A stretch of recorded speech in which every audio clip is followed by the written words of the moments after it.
Hi, I'm Eric at Frog Valley Tropical Fruit Farm, and this is Florida Natural Farming. Today I'm going to do a video on the bracteosa, or Couepia bracteosa, sorry. It's a new fruit tree that I just bought seeds of, and from Anderson Tropical. The seeds are huge. They're like as big as this jackfruit. Look at this little seedling jackfruit tree is loaded with fruit, and spent, male flowers, but definitely it's gonna be a really good jackfruit year. This is a seedling tree. It's got to be a little tiny variety. The leaves are very small on this tree, and this tree is, I don't know, several years old, but it's very healthy, all being grown like everything else, dry farmed, never been watered. And these are mangoes. This, I think, is a Venus tree. That could be a coconut cream tree. It's one of the other. I'll know as soon as it fruits. So it already bloomed, and that's what the spent flowers are on it. And now it's doing a rebloom, complete rebloom. It's been very hot lately, and all of the mangoes seem to be reblooming well, so that's very good. I was beginning to think it wasn't going to be a very good year, but we have lots of mangoes with lots of fruit on them.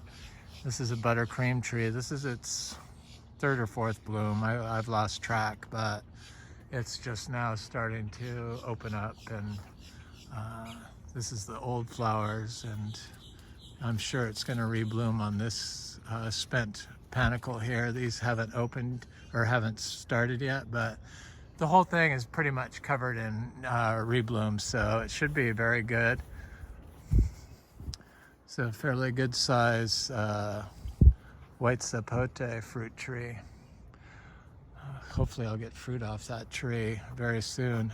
This is a honey kiss tree, and it mostly waited. Some of it was a little early, which is what these are, and I'm sure they will rebloom, but now it's got a bunch that are doing just fine. It's got fruit on it. Honey Kiss is a really good producer of a dwarf tree. This is a peach cobbler tree, mango tree, that is doing a complete rebloom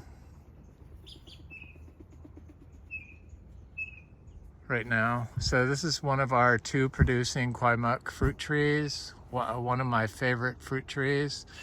And this tree has produced so many flowers this year, or this time of year, but I can see most of them are gonna fall off, but this one will stay on, but all the yellow ones will drop off. This one will stay on. This one will probably stay on. The yellow fruit will drop. That's what it's been doing for several years, 3 years. This is the third year it's fruited for us, or fourth year it's fruited for us, where it's held fruit. I'm sure it's going to hold fruit. Hopefully the fruit set this year will be better than in years past. I'm sure it will. Everything seems to get better and better every year. Here's that peach cobbler tree that's just doing a rebloom. Total rebloom on everything. This is a pineapple pleasure tree that's doing a rebloom. Can't really see it from this angle. This is a fruit punch tree that's doing a total rebloom. This is its fourth bloom.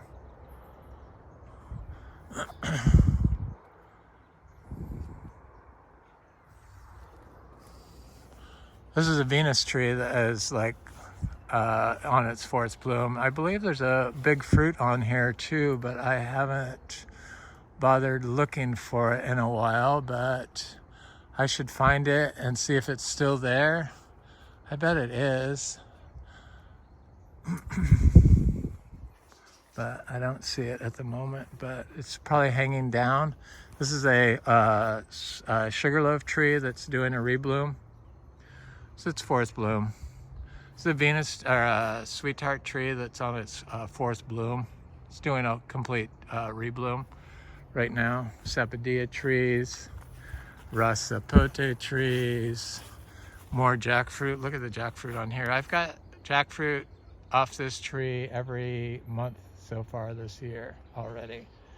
And it's a really good, small, grafted tree from Excalibur, low latex, yellow crunchy fruit. I don't know the variety. But here's a Venus tree that set some fruit. Some of the panicles didn't set fruit, but it's got quite a bit of fruit on it, and then it's reblooming. There's the fruit right there. There's a new rebloom on the part that didn't set fruit. It's reblooming. So I am excited because I don't think that it's done that in the past, where when it didn't set fruit, it rebloomed continuously. There's that Venus tree, or not Venus tree, but sweetheart tree.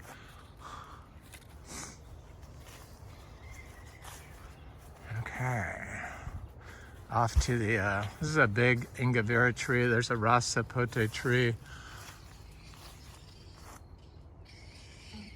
I hear raccoons fighting. Here's a Venus tree that's, I wasn't sure if it was gonna rebloom, but I am seeing rebloom on it now.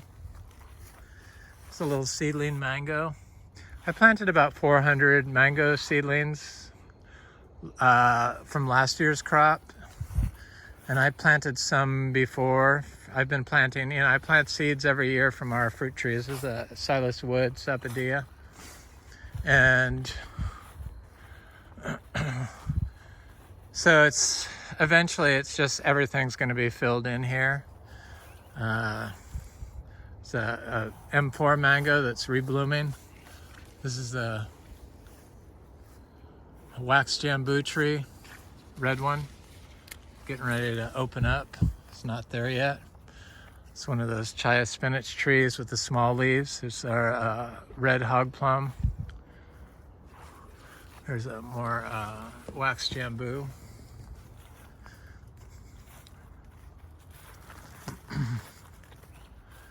Off to the Couepia bracteosa. The Pajuri tree, fruit tree. Beautiful trees, the Couepia bracteosa tree. It's just stunning tree, and the fruit looks really amazing and delicious.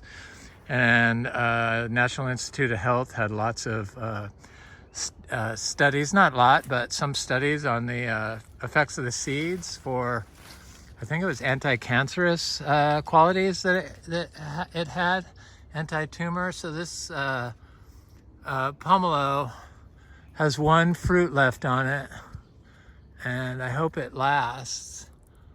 This is the first year this seed-grown tree, there it is right there, the camera's not really obliging today, seed-grown tree set fruit, flowered. It's kind of a small tree. I was kind of surprised it actually flowered because it's kind of a small tree for a pomelo. There's a big Inga tree that has flowers on it, Inga spectabilis.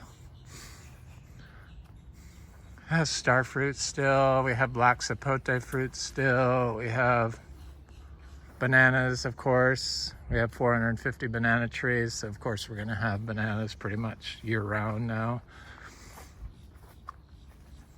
Here's a Achachairu tree that is looking good other than the grass all over it, but it doesn't seem to bother it. From what I've been able to figure out, the grass and other plants work in combination to help the plants survive better. So this is the other grafted, this is not a grafted, this is a seed-grown Kwaimak tree that's produced one piece of fruit 2 years ago, and last year it did not even flower, but we had a severe drought. But this year it's flowering quite well.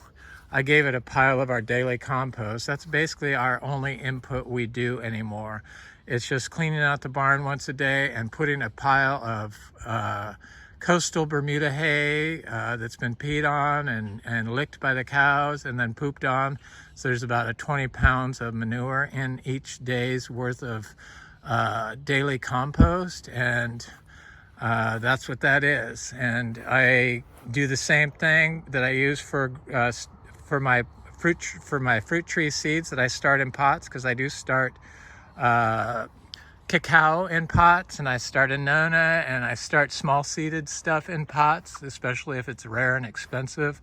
I like to see if they germinate, like the alama trees. This is a Inga fuilii, but I wait a year. I wait until it's totally assimilated into soil. It's gotten a little bit faster. I'm just going to look at the Achachairu tree.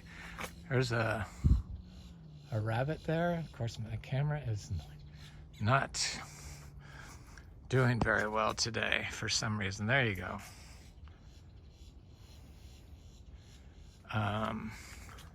So it's I'm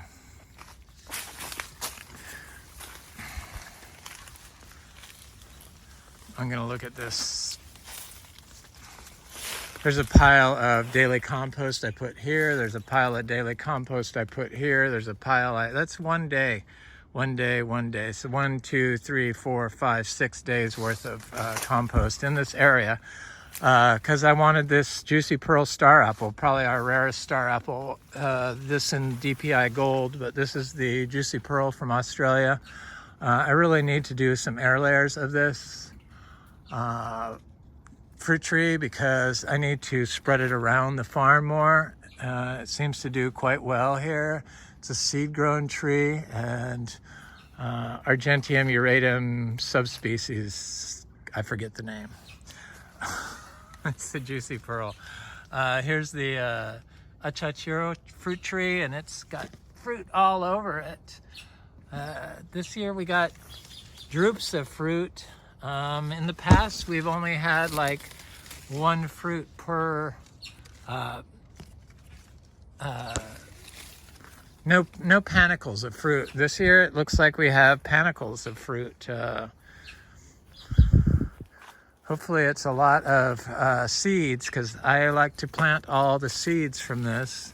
I do sell some of the fruit. If we have lots of it, I sell more, of course.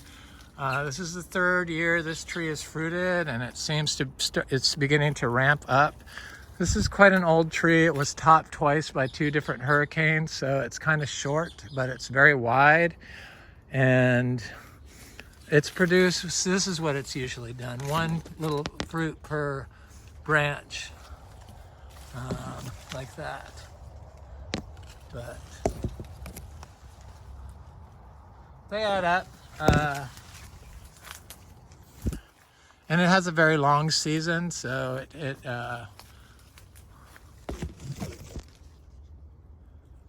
there's a lot of fruit in here. I see lots of fruit. I see it's way up top finally. Oh yeah, we got lots of fruit on this tree. This is going to be a really good Achachairu year, thank God. So I like to plant the seeds. I'm planting all the seeds here that I like eat the fruit of. I've planted about 500 Achachairu trees. This is Oscar's giant purple star apple. I keep hoping that this will be the year that it starts flowering. We have a few star apples in here. We have the juicy pearl, which really is not a star apple. It's a different species. And then we have a Jacko Beach. And then we have another Oscar's giant purple right there.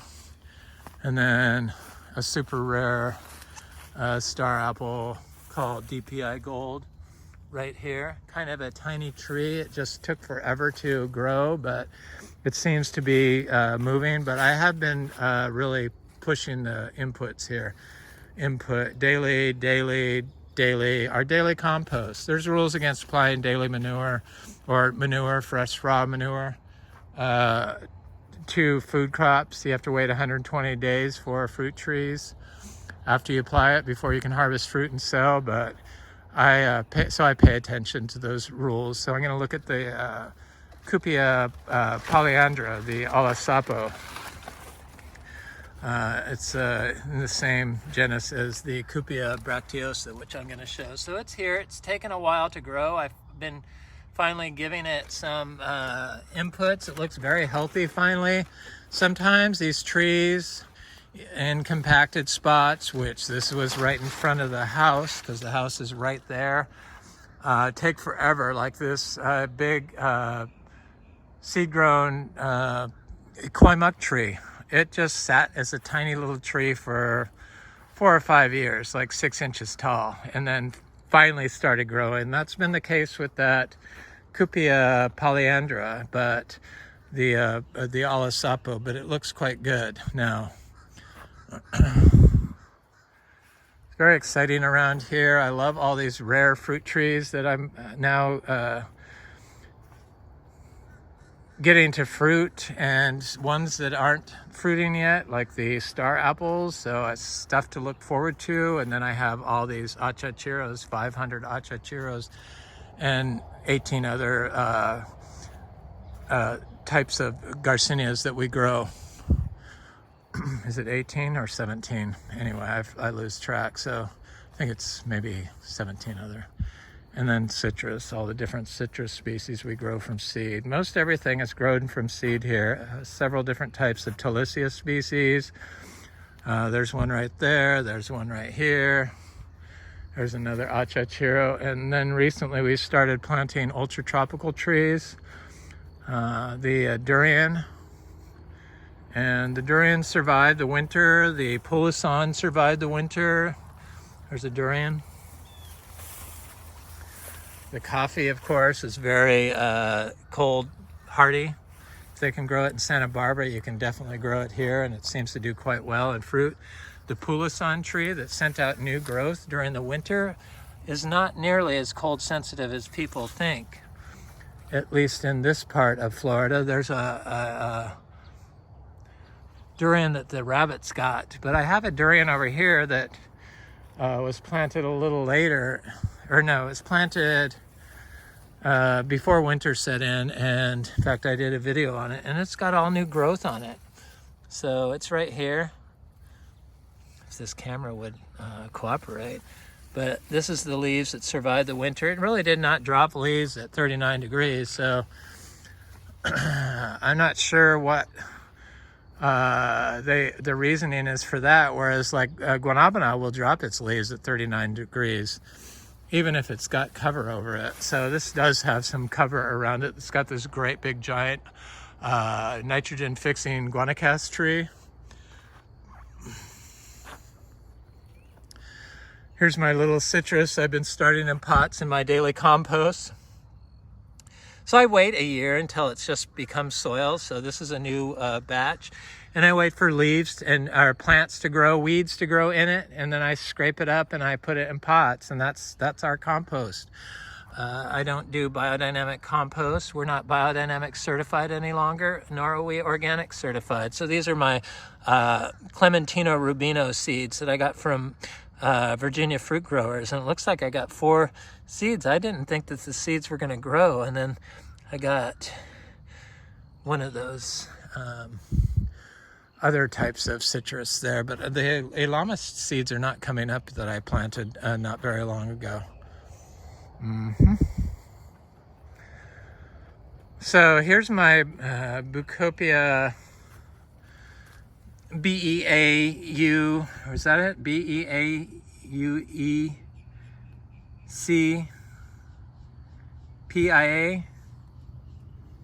Oh, that doesn't even make sense. B-E-A-U-C-O-P-I-A.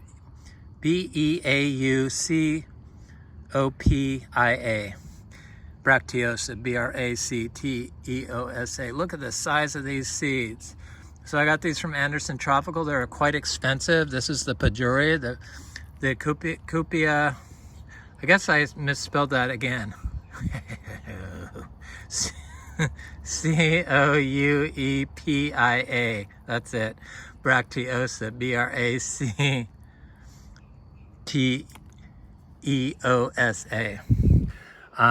They're expensive. They're $30 each, but the trees are beautiful looking. I have a little seedling giant crystal Javada cava growing in here with my Wampy seedlings. So I'm just going to look at my, I think this is a meringue tree, but it could be a lancifolius, and it looks like it could be the lancifolius, Artocarpus lancifolius, the Keladang.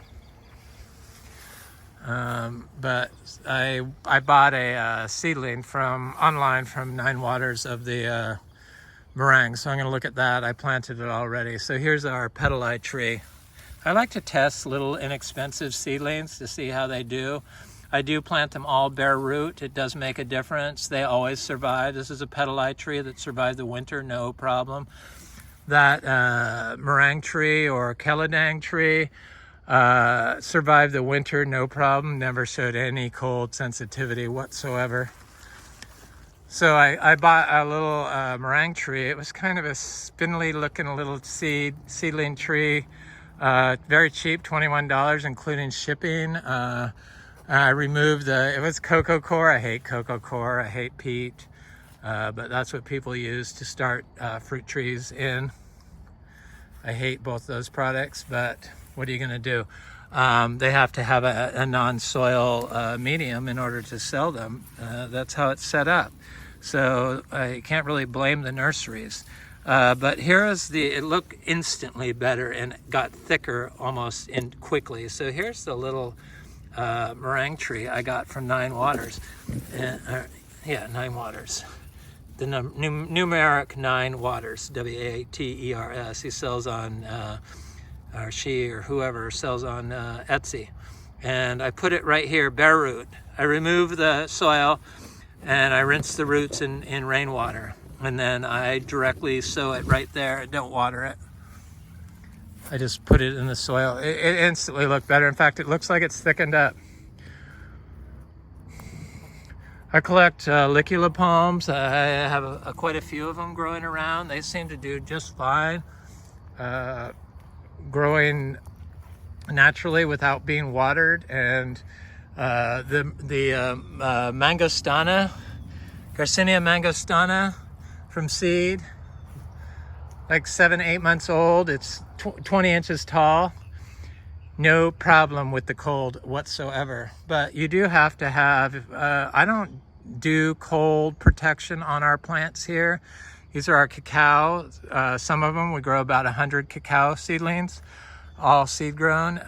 But what I do focus on is building the biology up in the soil. And to do that, you have to have the living orchard floor. I mean, if you look at these meringue trees and you look at these trees growing in the Amazon, basically their grow systems look like this, especially for the meringue and the Keladang and stuff. That's what they look like. So that's what we try to mimic. We try to mimic nature and have a hands-off approach, and we don't water anything when we plant. We plant all our fruit trees bare root. They all seem to survive that way. And then we feed a probiotic with a prebiotic at the same time. So that's what the hay with the manure is. It's a prebiotic and a probiotic. But you could do your own with lactobacillus or earthworm castings and leaves or hay or chop and drop. Same thing.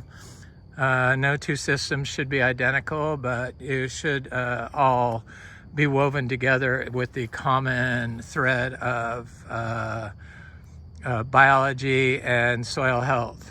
So that's what binds them together and makes them uniform. But the systems are all different. This is a Garcinia dulcis tree. I take inspiration from all regenerative forms of agriculture, permaculture, Indian zero budget, natural farming. Probably the biggest influence on me. That's why we have miniature zebus. Our little cow Pepsi is probably going to have a calf today. I'm very excited. Happy St. Patrick's Day. There's a Garcinia debico tree. There's a Achachairu tree. And I'm going to look at this. I always look at this. Very excited about this fruit tree, this Platonia insignis.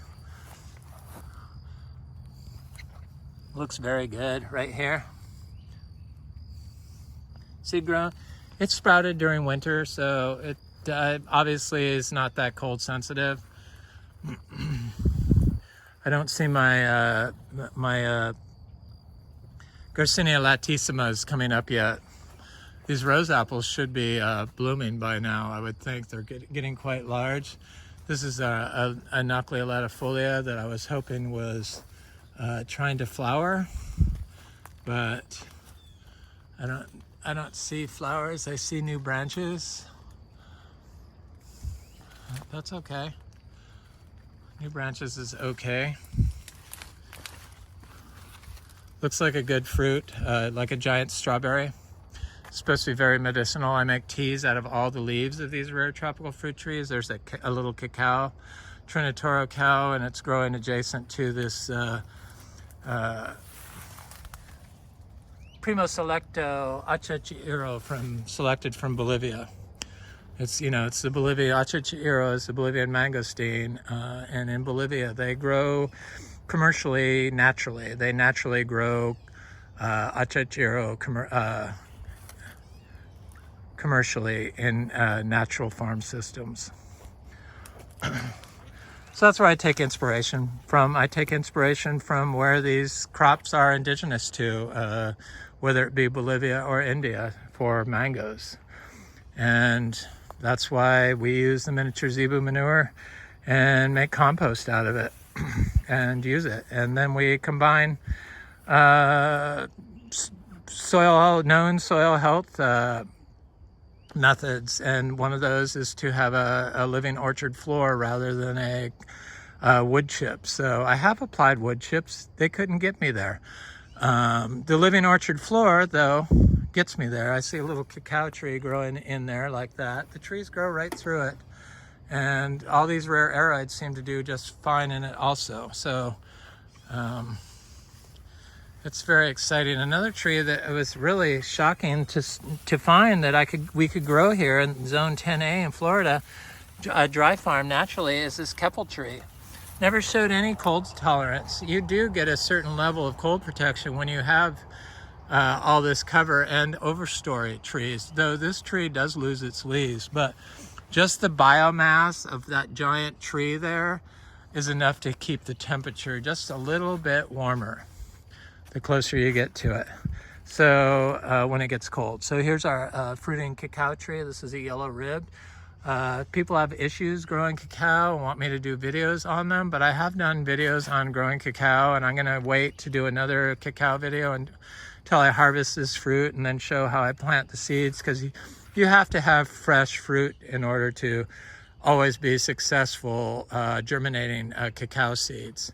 So I'm gonna take these little, or these big seeds and plant them. The Couepia. Is that it? Yeah.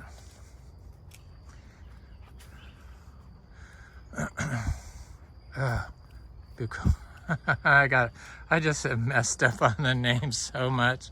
The Pajuri fruit, Couepia bracteosa. Look at the seeds, they're really nice looking. Here's an Achachairu tree. We got a little black sooty mold on our fruit trees last summer, but they all seem to have outgrown it. So this Achachairu tree is like fine, and the new leaves, none of it have it. So that's good. I'm not sure why that is, but I don't fret when I see a disease or an insect that I dislike, because I know that we have the whole take the whole systems approach to combating pest and disease. So we support the biology in the soil, which supports the tree and enables the tree to produce secondary metabolites that counter plant pest and disease by the creation of those metabolites with the help of the healthy soil microorganisms that live in, on, and under the tree. And those secondary metabolites are what they make therapeutic drugs for us out of. So they have the bioactive compounds that the pharmaceutical companies discover in fruit trees and other trees and plants that they then make drugs out of and sell to us. That's why I drink the teas. They seem to really help me. I'm not a doctor and I'm not giving anybody advice. I'm just sharing what has helped me. And you should always check with your doctor before you start doing anything new for your health. But I make the teas every couple days and I drink them every day, and they're full of polyphenols and enzymes that are probably needed for gut health. So they really helped me get over my hives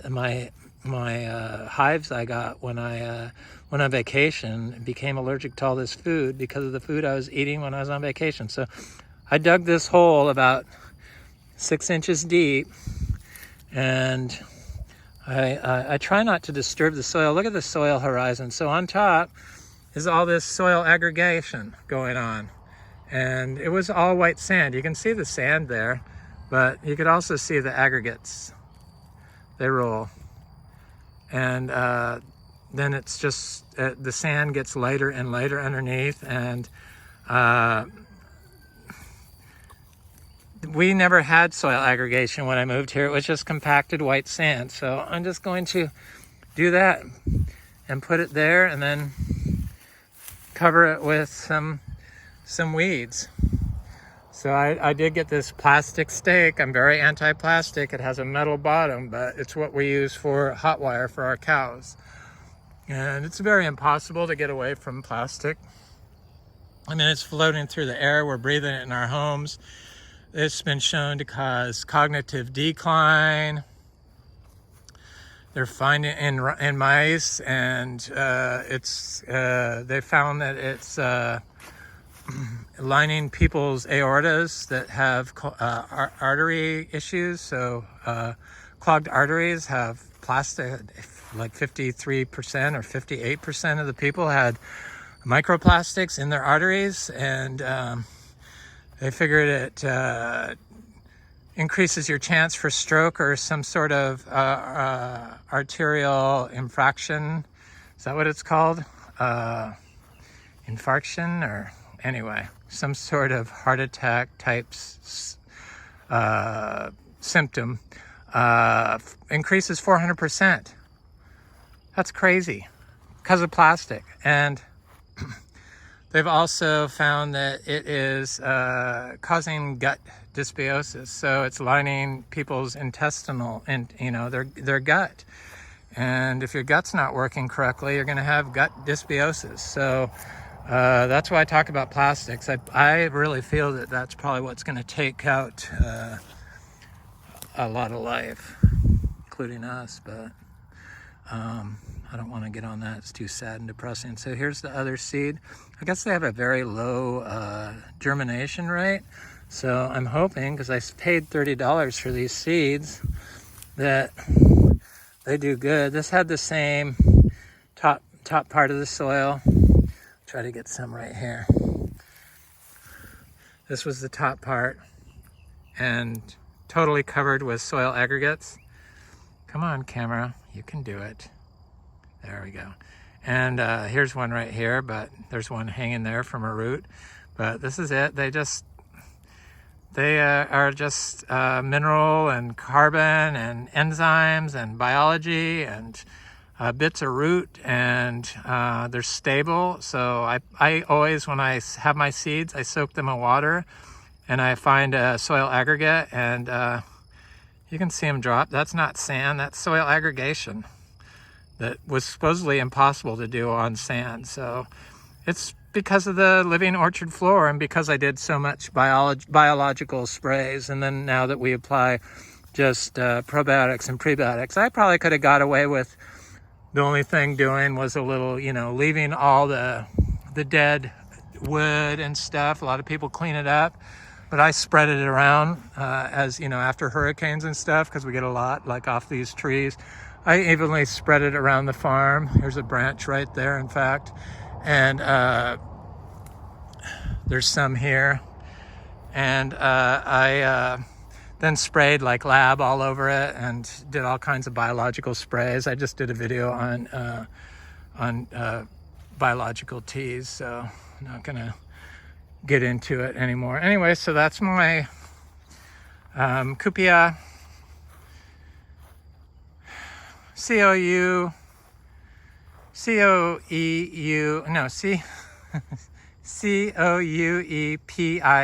bracteosa. That's it. Couepia bracteosa. But I have a Australian mulberry over here. It's quite the good mulberry. It's better than World's Best. I have a little cutting that my friend Frank gave to me, and he just bred and fruited a Australian. He crossed with a World's Best or a Tehama, crossed with a this one wasn't really ripe, with a Shanghai 60, and finally fruited it. He said the fruit was really good. So the fruits have been fairly large on this. These aren't indicative of it. This is only a 2-foot tall tree. And anyway, I guess he has a new variety of mulberries, which is exciting because mulberries are quite good. And everyone in the health world is so obsessed with blueberries. I personally don't like blueberries. I find them woody and mushy, and I'm a texture type person, and the flavor just isn't there for me. You have to have a good flavor, and sure, they're good for you, but the non-stop pushing of blueberries is going to force people to just put in just blueberries when what's needed is diversity. And probably mulberries, I would think, are just as healthy as any blueberry. They have to be. They're just too good. And look at how much fruit production you get. And I know that I would rather eat a bowl of mulberries. Look at this, is World's Best. This is why World's Best is so well loved. I mean, look at all this fruit. This is a cutting I did, and it's just covered. Every branch is like loaded. Anybody that grows mulberries knows how well they produce. But everyone pushes blueberries, so that all these people are going to put in just monocrops blueberries just because they think that that's the best fruit there is, because they just don't look beyond, and all the studies are just done on what people know. So all these rare tropical fruit trees that probably have more bioactive compounds than any blueberry would have. Sure, blueberries are good for your health, but you got to stop pushing just one fruit, because it just drives farmers just to put in monocrops, and that's not what's needed today. So our mangoes that froze are all like blooming and setting fruit. There's a little sugarloaf mango. A lot of people say, you shouldn't let this fruit, but I let them do what they want to do. It hasn't killed any mangoes. Gonna be a good mango year. I see the black sapotes are starting to fruit, so this one maybe not, but I have seen fruit on some of them. This is our seashore mangosteen.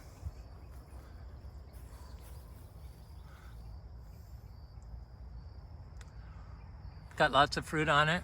I haven't tasted this fruit. I'm excited about that. It's another black sapote tree.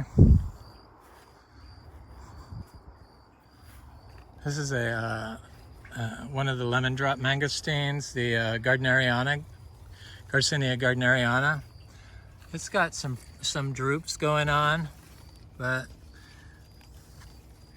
not really that many. But this Braziliensis definitely has some. Garcinia braziliensis, another lemon drop mangosteen. We've got 9 fruiting, well, I'm going to say 8 fruiting Garcinia species here now. Hopefully 9 if our Luke sets fruit. It's been very slow to grow the flower out, so I don't know. But usually a tree, the first time it fruits, it drops it. Our Kwaimuck took 3 years before it actually held fruit, so it flowered for 3 years before it held fruit. This is a blue lily pili. It's a relative of the wax jambu. It looks like a very beautiful fruit. I'm really excited about that fruit tree. Can't wait to taste them. So I was looking at this Garcinia madruno tree, and I see it has lots of flowers on it. This tree produces year-round. The bumpy lemon.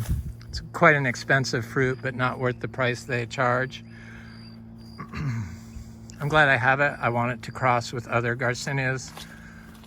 Probably can't cross with a Humbromiana from Asia, but it can definitely probably cross with all the New World. Here's a seedling of it right here, and it's right next to a Garcinia dulcis, which is right here, right next to a Garcinia macrophylla right there. So I plant them all together. I plant them very close. I have a bunch of them in here, a bunch of other little trees in here. There's a oil nut tree, not the Artocarpus, but the oil nut from India. I can't think of the name of it. Here's a Garcinia madruno, or with a citrus.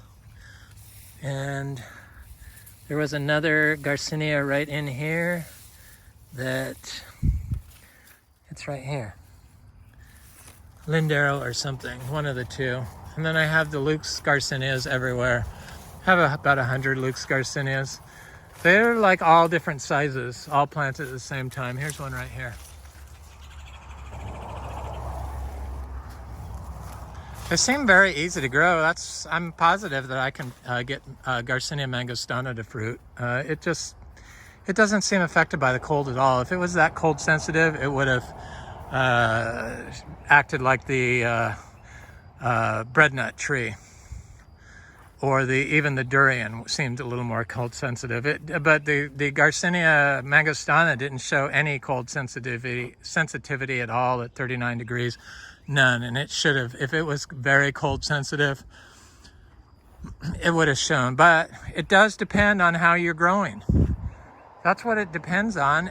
If you're growing with chemicals, it's not going to have any immune abilities because there's no biology, or there isn't a team effort, so it doesn't form relationships with soil microbes to elicit secondary metabolites that will help it, or its ability to function during cold weather with the help of the microbiology. Because when you're using salt-based fertilizers, especially if you're using them in plastic pots, it has zero ability to combat cold, or very little ability. And so you're dependent on putting freeze cloth on it and stuff like that, which is something I just don't do. I don't do it. And here's a jackfruit that's orange crush that's got so much fruit on it. Male flowers, female flowers, you name it, fruit. The entire thing is just covered in flowers and fruit, little fruits, not huge, but I imagine they're going to start getting big, and flowers of varying sizes. Little tiny male flowers, female flowers, all the way up. Just super bloomer producer. So I'm going to look at some mangoes and then wind this video down. Look at all this fungal issue on this Florigon tree. Don't worry about it. This is also powdery mildew, but if you notice, the powdery mildew is not on the piece that has the fruit. It's only on the dead, spent leaves.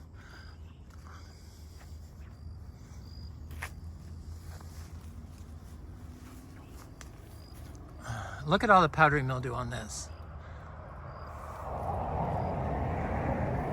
I'm showing this so that I can show it in another month when it's like all cleaned up and the fruit's bigger, all the fruit set on here, so that people know that maybe powdery mildew isn't the problem. Maybe the management of your fruit tree is the problem. So this Florigon tree is like got so much fruit on it, it's just insane. really a good producer. I'm gonna go over here and see if this other fruit tree, our sugar apples, are looking good. Starting to get leaves on them, and I see little flowers started, so that's a good thing. They always produce well. They just seem to do a good job. I like sugar apples. I like the chewy sugar apples. I'm not a fond of the Thai lessered sugar apples. Like I said, I have a texture issue thing, and mushy, seedy sugar apples are not my cup of tea, but my partner seems to like all of them now and used to not. Here's a Sri shampoo longan. I like longans. Looks like it's going to be a very good lychee year. I have all kinds of little things in here. I have a citrus. I have another longan. It's got some flowers on it. Pigeon peas, ginger. Here's a Florigon mango that's covered in fruit.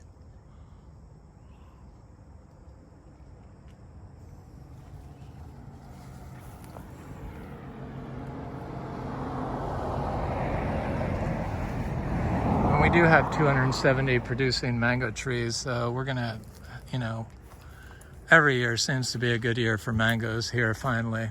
It's taken a while. This is a Namdok Mai tree that has just been slow to get blooming, but I see it's starting and it's pushing right here, so I imagine it's going to be blooming shortly. They always produce good. In fact, Namdok Mai has been one of those trees that have produced 3 crops for us in 3 different seasons. I'm not talking about an extended spring fruiting. So if those little fruits that set and then flowers that set now that produce fruit, that's not a separate crop. That's not what I'm talking about when I say more than 1 crop. And our trees are kind of young, so the 3rd crop is always the smallest. But the 1st crop is bigger. But I imagine when our trees get over 4 years old, which this is just a 4-year-old tree, just barely, from small 3-gallon dry farmed, that they're going to be producing a lot more fruit on the 3rd crop, and probably a lot of them are going to be doing it, I would guess. That's just my prediction. This is a Super Julie tree. It's doing good. It's looking good here. It's a custard apple and Ana reticulata. Anyway, this is Eric at Frog Valley Tropical Fruit Farm, and this is Florida Natural Farming, and that was our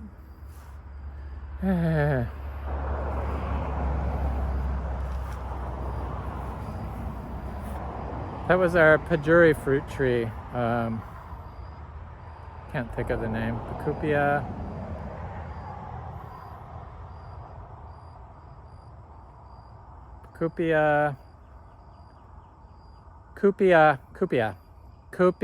bracteosa. No, I don't have Alzheimer's yet. I'm just a little slow and old. Anyway, thanks for watching. I really appreciate it, and I hope you like, share, and subscribe, and comment. And I always like reading people's comments. I learned so much from reading what people have to say. Anyway, have an excellent day.